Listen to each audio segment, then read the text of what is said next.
Threatened at the fast food drive-through. This happened yesterday.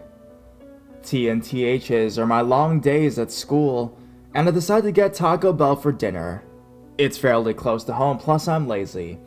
The Taco Bell near me is slow, and often understaffed, but I usually don't mind. The line wasn't at all long when I pulled up, but it was so slow. I sat in the drive-thru for about 15 minutes before I could order.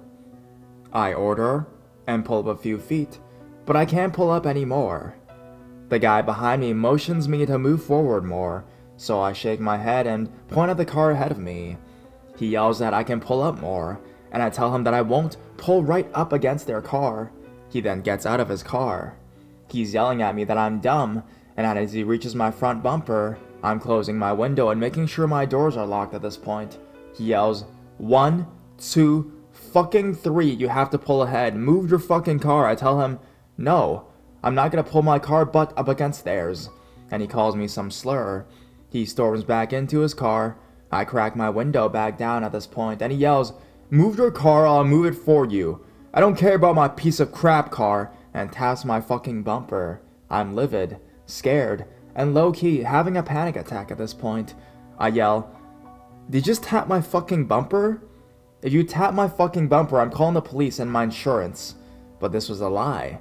My phone was dead in my bag. I'm panicking, and I was high-key scared he had a knife or a gun. I don't even know why I even added in that I had to call my insurance. A worker, maybe a manager, comes out, walks over to my car, looks at how much space I have, and tells the guy that I can't pull forward anymore. He starts going off on her and me. He yells that he doesn't want their fucking food anymore and screams at the people behind him to move. Everyone reverses out of the drive-thru so this jackass can pull out. He does so while yelling stuff that I can't hear and flipping me off. The worker and manager goes back inside. I sat in the drive-thru for about 10 minutes, waiting for the line to move, while crying and shaking.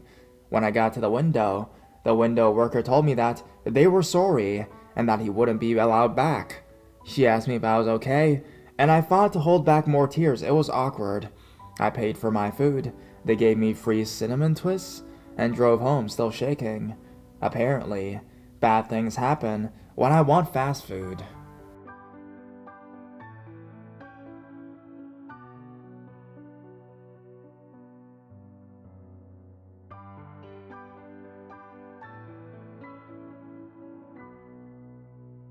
West Texas truck stop. So, back in 2011, I took a 1,800-mile Greyhound bus journey to see my dying grandmother.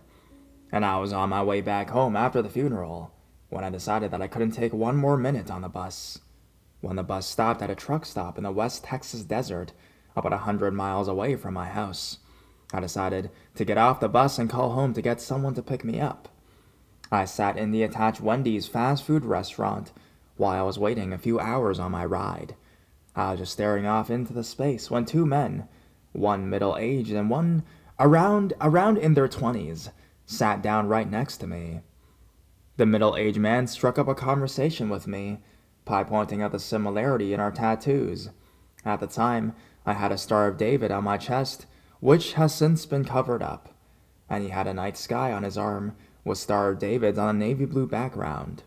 I politely chatted about it, and when the younger guy started talking with a thick German accent, we politely chatted about that too. He mentioned that he was spending the summer with his pal, the older guy, who was an over-the-road trucker. Harmless enough, right? I get a call from my ride, so I excuse myself to take my call and consider my conversation with them done. They leave and walk into the attached convenience store. Fast forward about 5 minutes. My call was over quickly because it was just a matter of providing directions. And no sooner did I hang up the phone than these guys come back and stand over my table with a can of Vienna sausages in hand. Older guy. There are kittens outside behind the dumpster. Come see them. Nah, thanks. My ride will be here soon. But you really should come feed them with us. They're tiny and cute. No, I can't. I'll be leaving any minute. But they're kitties and they're hungry. Just come with us outside to see them. At this point, I just turned my head and ignored them, and they just stood over my table for what felt like 2 or 3 minutes, but probably wasn't that long. You know how slow times goes when you're freaked out. And then thankfully, my phone rang again, but when I refused to get off the phone to further entertain their ridiculous and scary-ass suggestion to go behind a dumpster for some non-existent cats, they walked out to the parking lot and I'm assuming left. My ride came shortly thereafter, and I went home without incident.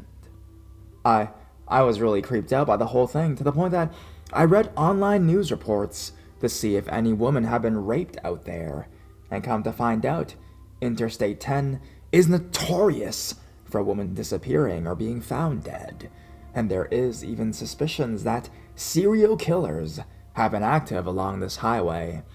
I wrote the FBI and described the guys perfectly, just in case. I hate to think the worst of people, and I truly hope that there were kittens in the parking lot behind the dumpster, but somehow in my heart, I doubt it.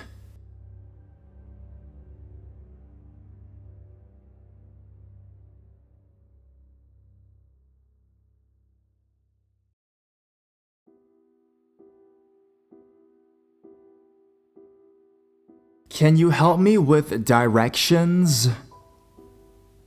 This was 30 years ago. And well, I did a good job at almost forgetting it happened. I do apologize if it's nothing more than creepy, but it seems a lot more sinister to me now. I will do my best to describe what happened, but a bit of background information. It was summer, and I was 14 years old. To pass weekend time, several students would head to a local McDonald's. This was on a busy intersection that also had a couple bigger stores, another fast food place, a big movie theater, a bank. We would be stupid teens, shopping, eating, checking out a movie, and drinking. The store closed at 9 p.m. The bank closed by the time that we would show up. The last movie usually started at 9:40, which we would say we were going to shop, eat, then see the movie. It usually gave us about 5 hours to get drunk in between.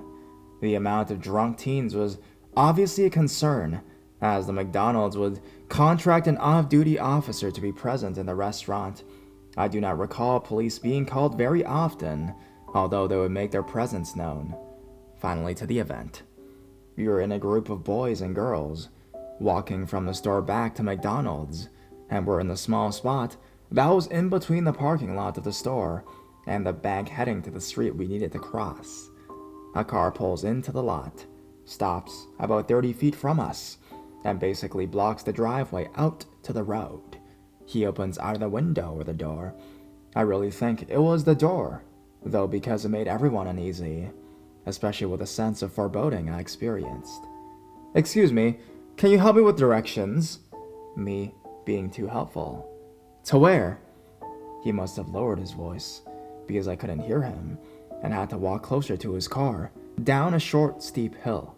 My friends, still at the top of the hill, seeing I'm still a good 15 feet from the car, continue on. "I'm sorry, I couldn't hear you." He looks in his 30s. Nothing unusual, nothing remarkable. Just a clean-cut, casual-looking 30-year-old. There might have been something at this point I may have noticed if I would have been wearing my glasses, but no way did any halfway cool girl do that. "Can you tell me how to get to X Mall? I need to get something tonight." I tell him it will be closing 9 p.m. It was about 8:30. He would be better off going to the store behind us. He says he really needs to go to the mall. My friends are now out of sight, and I am alone in the parking lot with him. I am becoming very nervous as well. There is nothing he would get at the mall because it was closed. I start to explain his two options, but he can't tell where I'm pointing. This ends up drawing me closer to the car. I remember this is not right. If I need to run, the hill is my best bet. I go on explaining, about 10 feet from the car. Now he tries to start a normal conversation. "No, dude, if you need to get wherever tonight, you won't make it to the mall. You need to go to the store, and I need to get back to my friends." He offers to buy me something at the store, then a ride across the street. Whoa, no one is in view. Time to go, right? Just as I'm about to leave, he asks, "Have you ever been?" He mumbled it. Now, desperate to go, I just say no. I should have said it walking away. "Here, take a look." I can't quite tell what he's grabbing to show me, and yes, curiosity got me. And I move forward, just to where I thought I should still be safe from being grabbed. I really have no idea why I put myself that close, with all my warning bells going off. Even though he was acting normal to this point, being 14 years old, I didn't really think about how he was drawing me closer to him. He fumbled a bit. I didn't realize just what he was fumbling for until it was too late to turn and nope out. He pulled out his penis, but he tried to cover it, so I would have to be right there to actually see what it was. This is finally when I got the fuck out of there. I was actually across the street half running to my friends when it actually dawned on me what he had pulled out to show me. I didn't report it. I couldn't give a clear description, and I was drinking underage, just like everyone else in the group that maybe could have given a better description, if I remember correct. A friend and I asked the officer at McDonald's if anything could actually be done if something creepy happened. Basically, he was long gone before the police could even show up. After we checked a couple other things, this guy was smart enough to not be in view of the back cameras and not clearly visible from anywhere else. With growing knowledge of kidnapping kids and selling them into sex rings, what I thought was something just creepy 30 years ago now terrifies me of what could have actually happened. I do regret not telling someone. Yes, he was long gone, but if he was more than just a flashing creep, someone may have been forewarned of the creep.